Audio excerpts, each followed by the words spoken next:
Så, god morgon allihopa och välkomna till detta live-seminarium.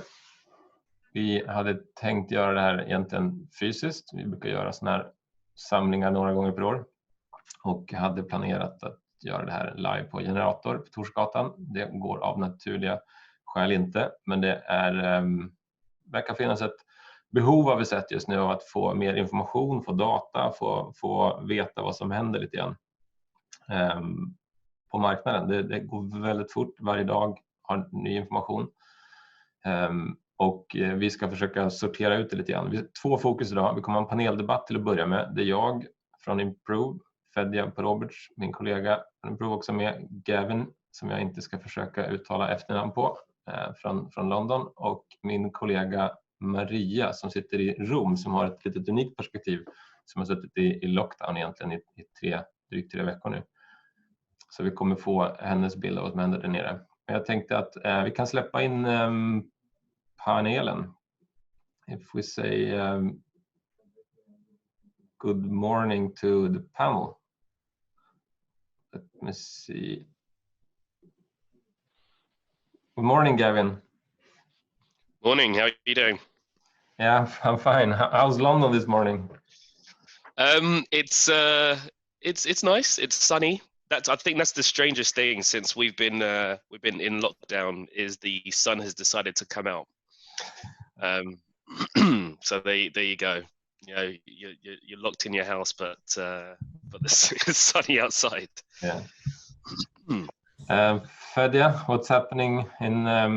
Yeah, by the way, we'll do this part in English and we'll move over to Swedish when we do the deep dive in the organic funnel. That will happen in roughly 30 minutes. We'll see how long this conversation takes. Absolutely. No, I'm trying to find a good location where it's not as much sun in my face. Seems better now, right? Yeah. And we have Maria in Rome. How are you doing, Maria? Good morning from Italy. We're doing fine. It's our 4th week of the quarantine, so we're kind of used to staying at home, and we're actually liking it. Yeah. Okay, so just before we head into the conversation, we'll just run a couple of things.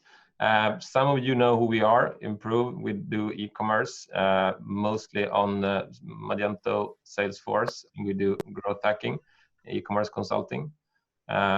We have worked with different brands in the Nordics and in Portugal. And so that's who we are. That's what we do all days.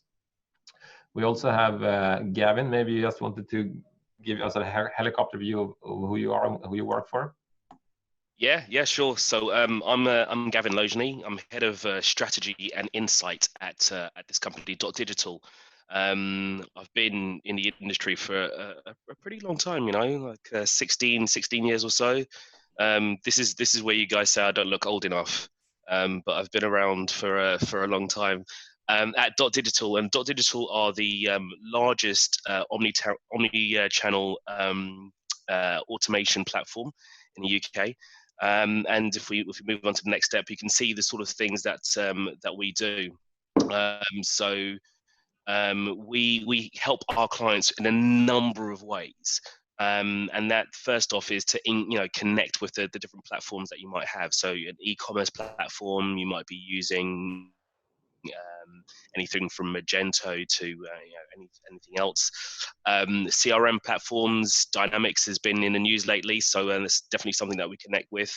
But then also we empower our customers as well. So we help them to connect with their customers using AI, automation, segmentation, personalization. Also, getting down to the reports, understanding exactly what your clients are doing. And then looking at the different channels that you can connect with your clients on. So email first, but then SMS, WhatsApp, retargeting ads, and then live chat and things like that as well. And we have clients all across the globe.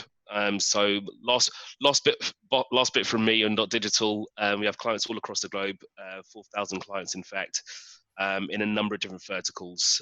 So that's I think on the next slide there, PM. Yeah, So yeah, a number of clients across the globe in a number of different verticals. So we connect with e-commerce clients, B2B clients, right across the range. So yeah, we're very skilled. Yeah. Yeah, and having an interesting time right now as well.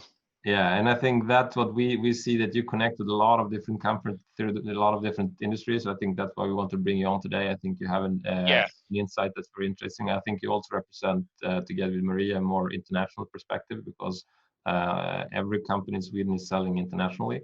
So I think understanding what's happening in different countries makes sense right now. So yeah, I mean these are serious times, but it's also a good time for memes.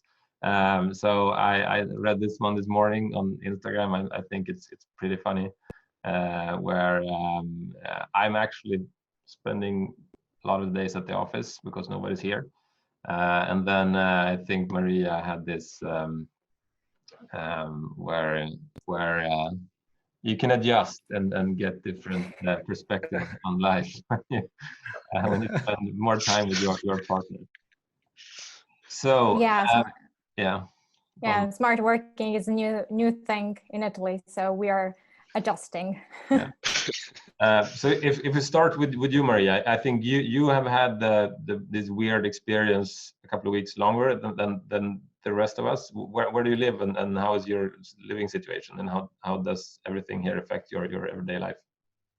Okay, I will just quickly introduce myself. I've been working for Improved Sales and Marketing team for more than a year now. And as you said, PM, I've been working remotely from Rome. And today, hopefully, I will bring you some insights on how actually we are doing under the lockdown. This is our 4th week, and everything is closed except the grocery stores and pharmacies.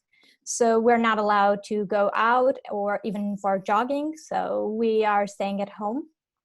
I'm actually based in the countryside, Roman countryside. So I'm not feeling that harsh effect of staying at home because I live in the greens, so it's fine for me. But yeah, people are adjusting.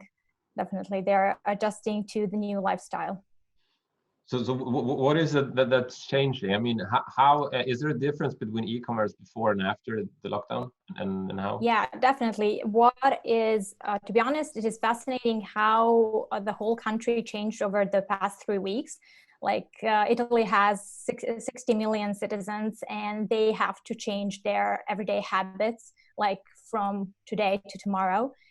And yeah, because they're comforting the new reality, even that means changing the everyday habits, like from smart working.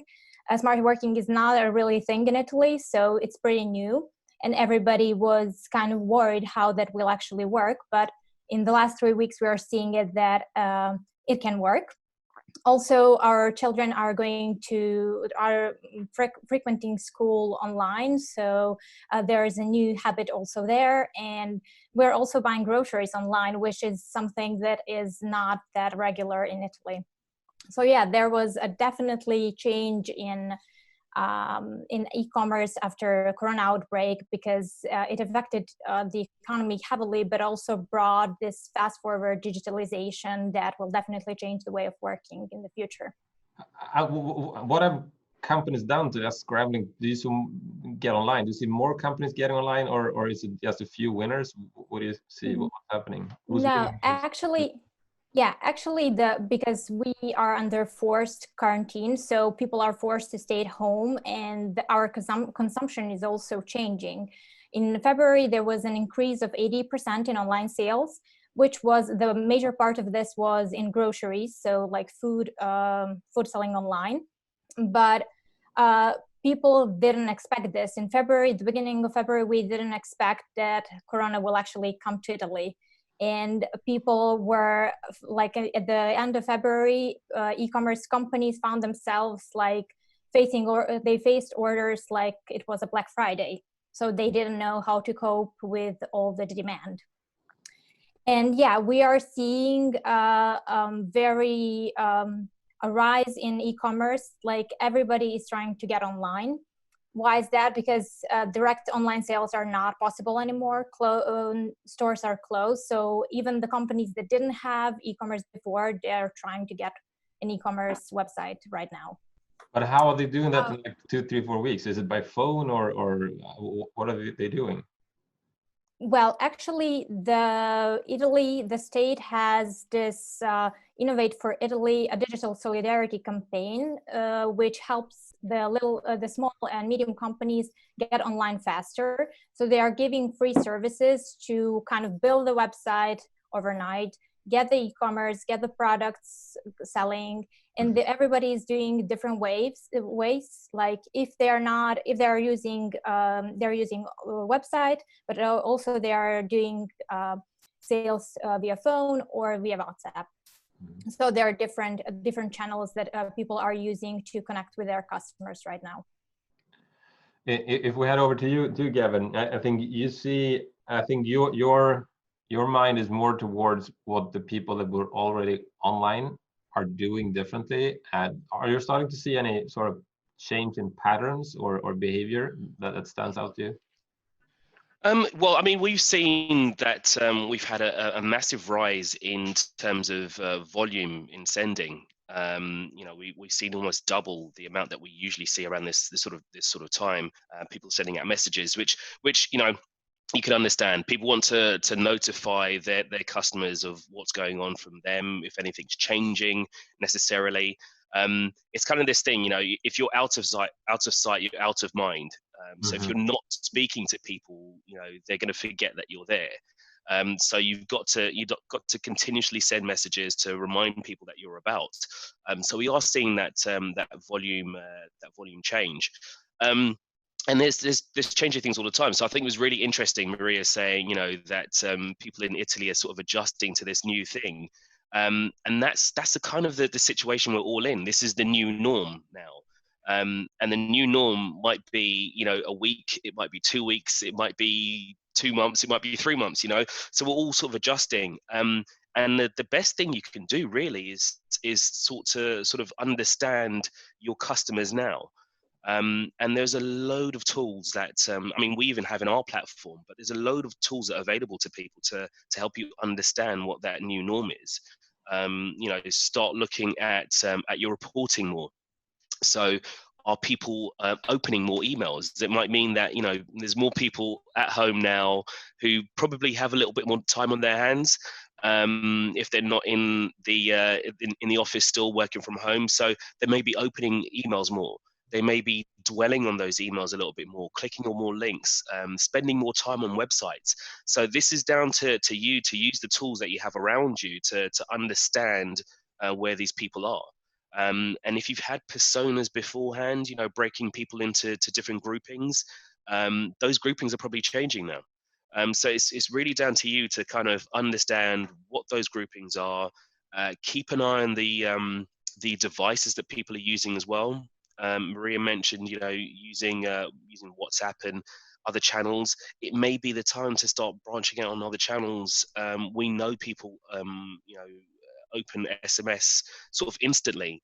Maybe that's the time now for you to start embracing that channel. And the other channels that you currently have at the moment, just look at, you know, how sort of slightly differently people are interacting with you. So use all of the tools you have available. I think what you told me that normally you have certain areas of communication. You have your storefront, you have your offline communication, your online communication, and now it's a situation where everybody is on the same page. You have your inbox, you have your text messages, you have Instagram, you have your on-site experience, that's it. And you can experiment. You can do some online ad spend. We'll get into that later. But when the space is more crowded, people are maybe reading more. Maybe do you see people being open to reading? What do you need to do now? What would you recommend the retailers are listening would do? Like, there's no time to get in new systems in place. I have what I have. I need to work with the toolbox that's in front of me. What are the key takeaways you see that is working? Yeah, there's I mean, we might have more time to get new tools in place, but we'll get to that in a second. I think it's more about going back to your basics. and having a look at the e-commerce sort of 101s that we have. So, you know, notifying people of different things. You may have what we call a welcome series or a nurture series. You know, someone just signs up to receive emails from you or messages from you. So you have a series of communications that go out to sort of welcome them into your world, have you understand a little bit more about them.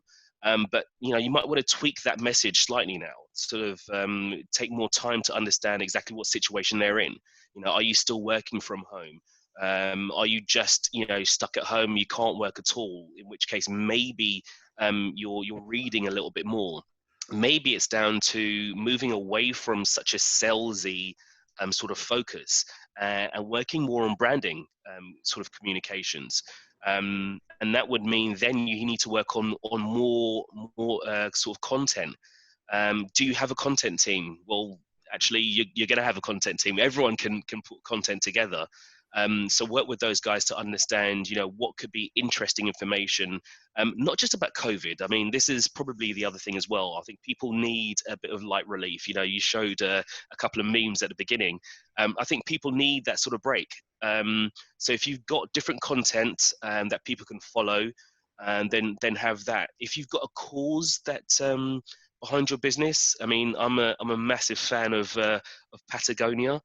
You know, they're not always trying to sell something all the time. They have a cause. So it's like, you know, we want to save the planet. And if you want to get behind that, well, then, you know, this is another reason why you'd follow us. So that's another thing that maybe you could get into. You know, something slightly different from the norm is, you know, trying to sell things, give people some separate information, some light relief, and show that you've got a bit of a personality. I think, Maria, you mentioned that there's a new rallying cry in through Italy now. Yes, it seems that kind of the whole virus outbreak and crisis is bringing more solidarity and union among people. So we have two viral campaigns that actually they tutto andrà bene in Italian means everything will be all right. And children started, as they're home, they started drawing those rainbows and writing these phrases and putting them on balconies. So people that maybe the neighbor who sees it will feel that he's not alone, he or she is not alone in this situation. The other viral campaign is stay at home. It's something that is promoted by government, but also by many brands. And it's something that we should all follow, because by staying home, we are protecting ourselves, but also people around us. So yeah, we are kind of getting united, and those messages are messages of comfort and just saying that this will pass. And right now we're all in the same situation. Yeah, and I want to bring you in Fedja. From you're more of a local, but you're spending. I know you spend so much time digging into the data and digging into to having listening to see what's happening. What is your key takeaway right now? Well, if we take a look at it from a helicopter perspective and what's happening in the world and what e-commerce merchants can actually do, what we're seeing is a huge uplift in e-commerce as a general sector. The latest statistics I got was actually yesterday evening from Adobe, and they are uplifting. They're saying that we're seeing an uplift on a whole 25% in e-commerce general sales. But of course, some sectors like the groceries are seeing a much bigger uplift than that. In a general speaking, there's almost a doubling just in a month, and we're seeing like 62% uplift in click and collect. So of course, that corona virus is having a huge impact on our daily lives. We're also changing our routines, just like Maria and Gavin has been saying, and yeah, I've been digging into data almost daily basis just to try to see and make sense out of this situation, to see how can we help our merchants grow and accelerate their sales. What would you say is, have you seen anything that's working? People that are being street smart and getting ahead of the curve? No, but of course, what I'm seeing is actually that there's a lot of larger corporations that are spending less online, less on digital marketing, although e-commerce are spending more, but larger brands and larger retailers are spending less. Of course, hotel chains are spending less. So what I'm seeing is that there's a two-way street here. There's more eyeballs than ever on social media because you're more available than ever. You're at home, you're sitting in your bed, you're sitting in the sofa, you're scrolling through your feeds, and suddenly you have a lot of more time on your hands that now that you're not spending time commuting to work, or some people not even working, being sick at home. So that's the first part. The second part is that there's a lot of larger companies spending less online. And this, if you multiply it, you'll see that obviously there's going to be clicks and cheaper clicks right now. So if there's one time to spend much money on digital advertising or testing, this is the time. I mean, even if your product isn't 100% fit, like you're not a pharmacy, you're not a grocery store, I get it. You should still be pushing your brand message out there right now, and do, just like Gavin said, like do what you've already doing, but just do it better. Since there is a higher competition in your mailbox right now, there's a higher competition in your SMSs right now. So try to think creatively, try to think outside the box a little bit, and you'll get just like along on the way. I totally agree with that. I mean, if there's any time to work on your user experience and your customer experience, it's now. If you want to try something creative, this is the time to do it. I love gifts in campaigns, so don't overdo it. But this is the time to try these sorts of things out. And I think if there's new technology you want to use, or there is this sort of fringe technology, I might call it, that you were sort of putting off, that you didn't want to necessarily use now, this is the time to use it, to try and fight for that position in the inbox. Things like subject line testing or AI in any case, product recommendation AI, or product recommendations in subject lines, or subject line AI, or personalized imagery, things like that. That's the sort of thing you need to be looking at now. So just sort of try something out, something new. This is definitely the position to do that. It should be exciting, really. Because when we get out of this, there's as I said, there's going to be a new norm, and this is where you're going to want to be. Fedja, you referred to data sources. We got a question from the audience. You're a data guy. What are the data sources that you would recommend people dig into? Where should you find data? Is it Google Trend? You mentioned Adobe data. Where do you go for data if people want to dig into their work?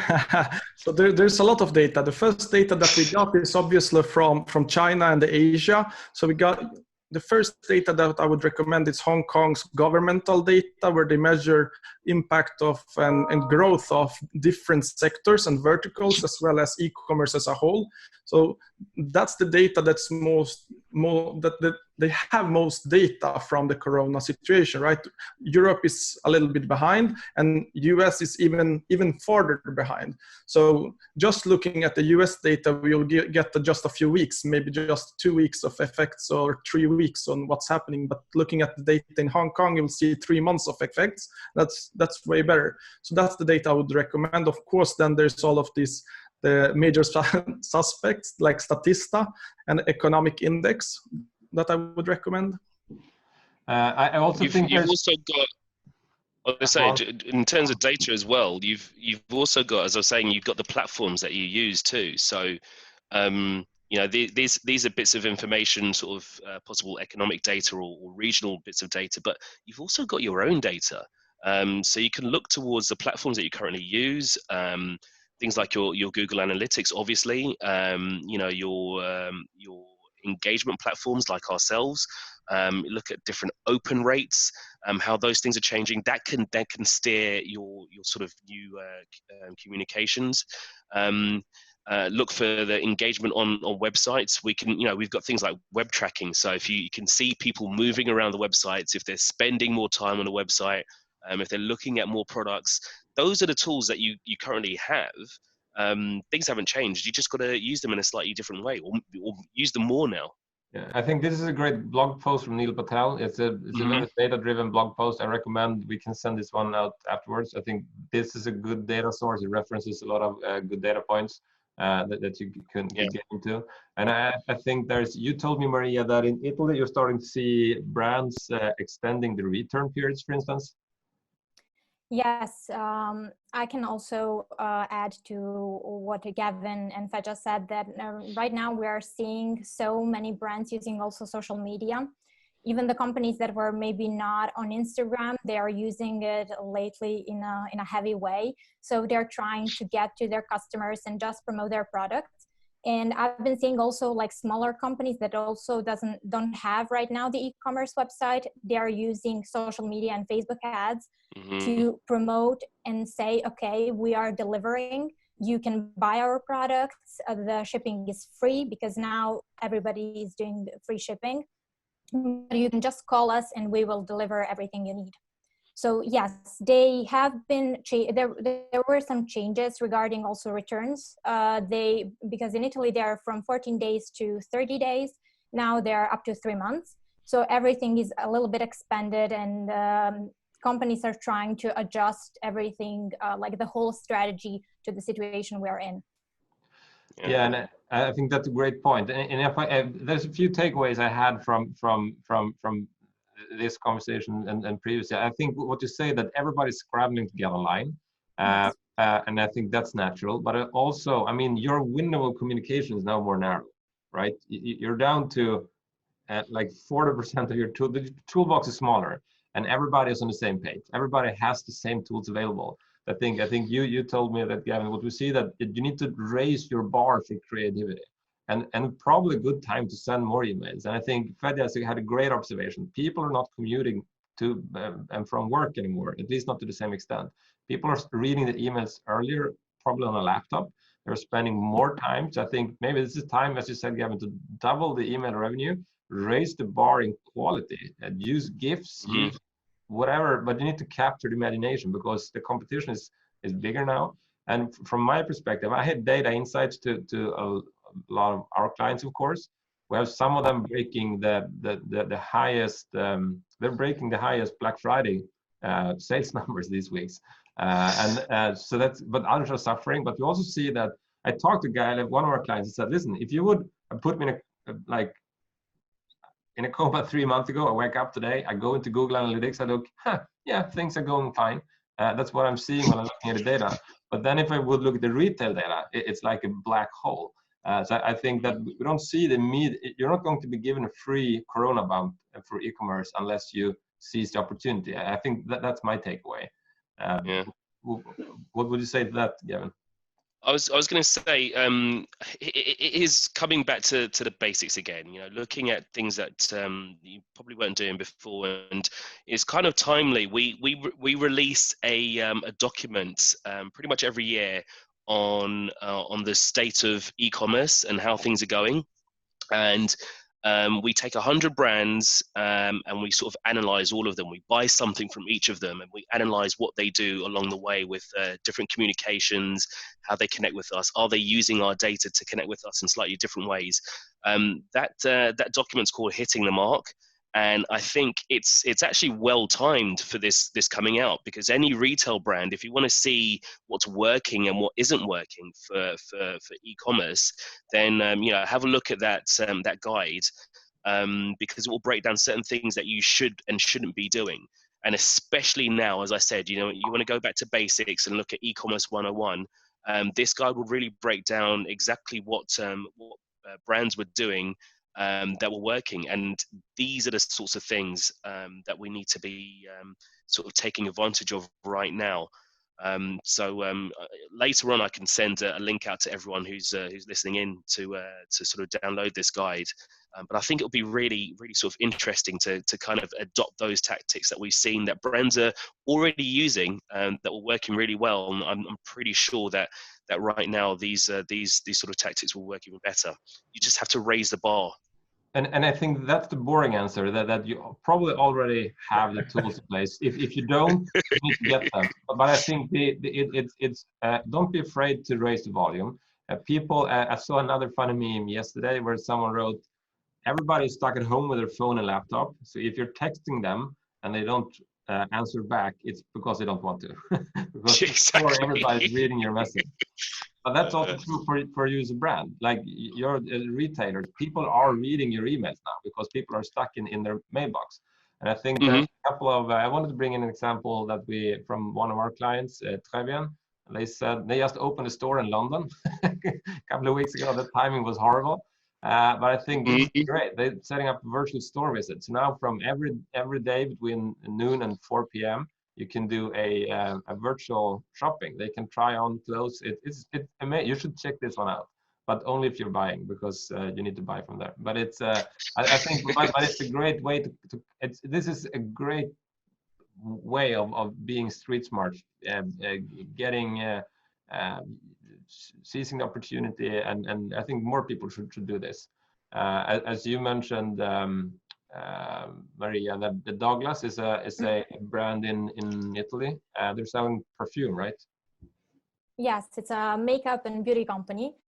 And right now we are seeing the shifts in all the campaigns that they're doing. Douglas has been doing a really good job because they shifted their campaigns to beauty at home and are doing orders even via WhatsApp because WhatsApp is very used in Italy. And they have this campaign, we can't see each other, but we can talk on the phone. And they're selling, like every day we receive emails where they are giving some tips on how you can how you can stay pretty at home, how you can use their products, but also they tell you if you want just to give us a call, you can do that. We are just a phone call away. And many other companies are shifting their campaigns in this way. I also like that they're selling hand sanitizers. Well, it's kind of a luxury product right now. Yeah. No, but there's a lot of interesting examples. Fedja, is there anything you want to point out before we head over to you and for your longer presentation?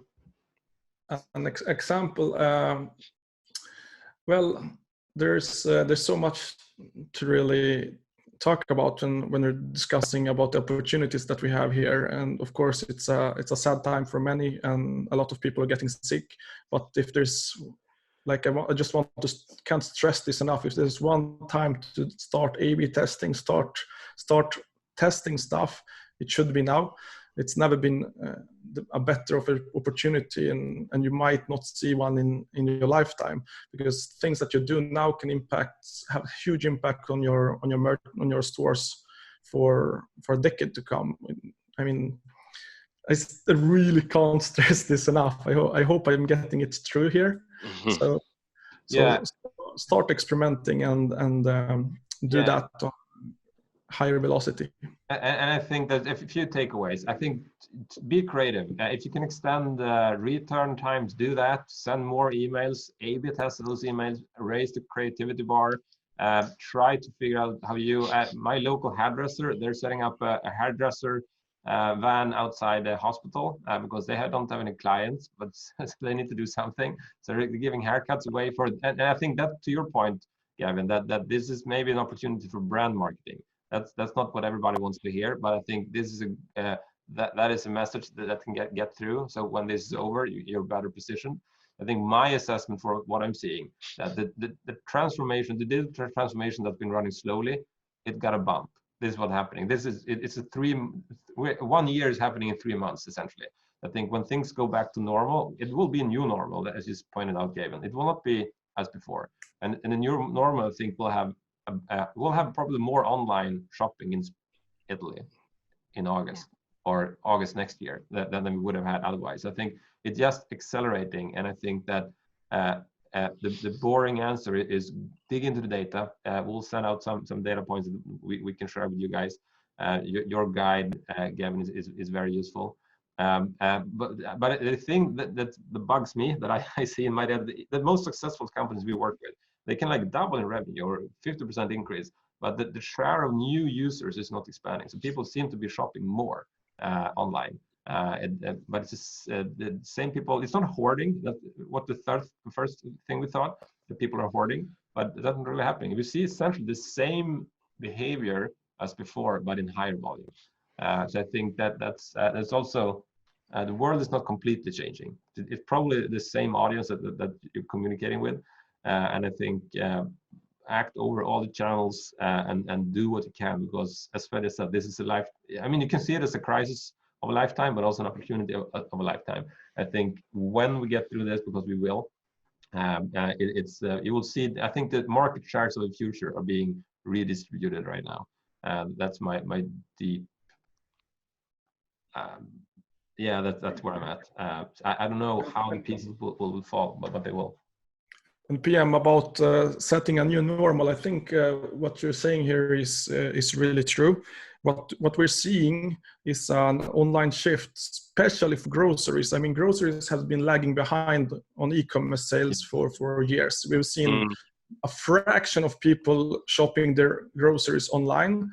First-time buyers like my grandma or your grandma are shopping online and shopping groceries because that's necessity, and you're not allowed to go out. So this is going to accelerate some industries to an extent, but excelling those industries will also help all types of e-commerce. So I think we're never going to go back to what it used to be. Of course, some people will still prefer to go to a shopping mall, shop their clothes, take a day and actually look around. But there's going to be a huge amount of people that are testing this out for the first time, especially the elderly, and they are probably not going to go back to normal when they see the convenience of shopping online on some of the stores, like getting your stuff on the same day delivery if you're living in a big city, or next day delivery, and everything is packed in front of your door. They're gonna be like, what? This is magic. I mean, they didn't believe it before. Now they don't have a choice. They have to experiment and try shopping, so because they still have some stuff that they need, whether it be a perfume or it be the groceries or something from the local pharmacy, but they still need those items. And this is going to accelerate everything. So end of the year or going into to the next year, whatever happens with Corona, if Corona stays around or sticks around and becomes the new influenza virus, what we're going to see is an accelerated e-commerce shift here. And take opportunity and try. I mean, the merchants that are not struggling are going to thrive in the fall come. So that's my takeaway. Yeah, and with that point as well, you mentioned it before, this is the time to test things out. So if people are going online for the first time, trying these things out, then, perfecting that user experience so that it's an easier process, quicker process, adding in things to lower the barriers to payment as well, maybe different payment options. All of these sorts of things are going to be, stuff that you want to try out, do some A/B testing, and make sure you perfect that whole journey. Because if people are coming online, it's got to be easier, because if the next person has got an easier process, then that's ultimately where they're going to go. Maria, any last words, comments from your end? Yeah, I can add actually to what they are saying. Right now, we are seeing change in the consumption behavior, because we are also seeing elderly people buying online. And in Italy, like buying food online, it's not something that you do.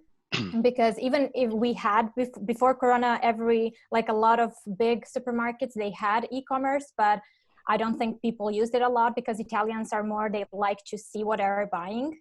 So they will actually go to the store. So right now that you can get your groceries at home, it's like something really, really new for everybody, and everybody's actually liking it. So this will definitely remain after the Corona as well. But also we're seeing how these companies, because supermarkets were crowded, like at the beginning they were facing crashes of the websites. There were long waiting times. You cannot get 7 days to get your groceries, because everybody, like Rome has 5 million people. So imagine how it is just everybody wants to get an online and buy groceries from supermarkets online. So they are kind of trying to improve this. So they are doing everything to put the better website loads, to have more options, like you can pick up at the store, you can get shipping, like deliver it home. So they're actually experimenting different options and trying to get a better user experience. Okay, so with that, I think I would like to thank Gavin and Maria, and we'll make Fedja the host, move over to the subject of today, which is how do you automate and make the most out of your organic funnel, essentially the traffic that you get without buying ads. And I think we see a lot of companies are leaving money on the table, and it's very frustrating to see that, because it's so easy to rush to the ads. But I think what Fedja will let you see is that there's so much more you can do already today, and it can have really substantial impact. So I think if there's any other comments from Maria or Gavin, then I'll hand over the scene to Fedja.